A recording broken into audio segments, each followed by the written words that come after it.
Nate, Lance was blazing hot toward the end of this ball game, 7 of 9 shooting. He brings a whole lot of energy to the program. Was it your intent at the end of this ball game, last minute or so, for him to have the ball in his hand as much as he did? Well, he was making plays in that fourth quarter. He made a couple big shots that I thought broke Toronto's runs, and he had some confidence and was making plays on the offensive end of the floor.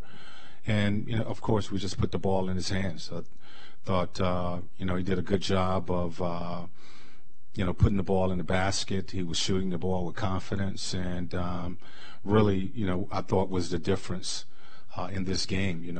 I thought we, again, showed growth with this team. We did a good job of adapting to situations. Victor goes out with an injury, and Lance has to finish with a lineup that we haven't had in there at the end of games, and they were able to do that. Defensively, I thought we did a much better job settling down the second half. I think they finished shooting 35% in that second half, and I thought we just showed growth tonight. Nate, it looked like you were prepared to take Lance out of the game if Oladipo could have gone back in. Was that the case? Yes. So you kind of got a break there, it seems like. Well, it worked out. Things like that happen. Victor knee was bothering him, and he didn't sound really confident about going back out there. And Lance was playing well.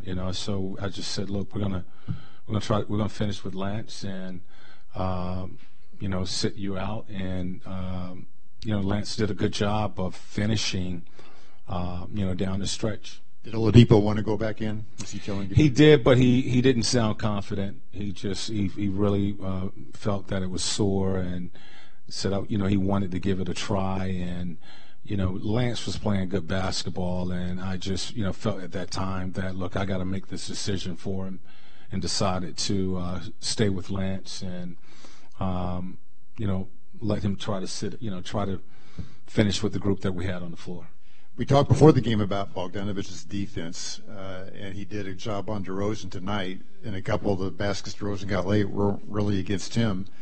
Can you just comment on the job he did defensively, Bogdanovich? I thought it was probably one of the better jobs I've seen on DeRozan since I've been here. And, we've had some really good defenders, in a Pacer uniform the last 4 or 5 years. And, you don't stop guys like that. You just try to make them work, and you don't give them anything.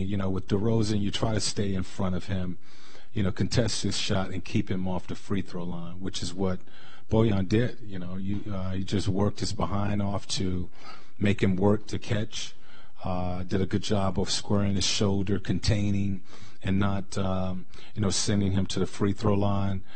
He averages 8-9 free throws a game. He only had 2 tonight, and that's a big part of defending DeRozan. And I just thought he was solid, just staying in front and making him shoot over the top. If he makes those shots, you would have to live with him. You ever coached a less predictable team? I mean, every game it's something different. It's Lance throwing in threes, Bogdanovich playing defense. Other games it's it's almost like it's somebody else and something else every game.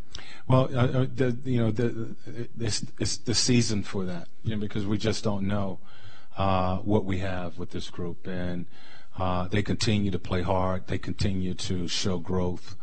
As you mentioned, it's a different night. It's been a different night for a lot of different guys, and that's what the game is all about, really. As I've said to them, we have guys that can play, and some nights it's not going to be your night, but there are other things that you can do out there. And I thought defensively we started to get stops, and the stops were good enough until our shots started to fall. Lance started to knock down some shots, Bojan knocked down some shots, and all of a sudden we have to regain the lead. So, we're still learning, about our guys. And, Toronto was a heavyweight, and we got another one coming in here tomorrow in the Celtics. And, again, we'll see what we learn tomorrow. You mentioned growth.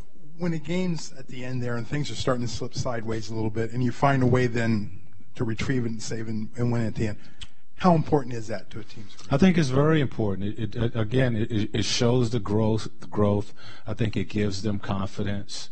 We talked about the 3 C's that I talk about: being calm, being clear, and being consistent. And I thought they showed that the second half. They calmed down in the second half, the start of the third quarter. We regained the lead. We were clear about what we wanted to do. They were switching a lot in that first half, and they continued in the second half. But we were clear about how we wanted to attack them, and we stayed consistent with that. And it showed the growth in a big game like this against a very good team, that you're able to win those games if you execute what you train to do. And they did tonight and beat a very good Toronto team.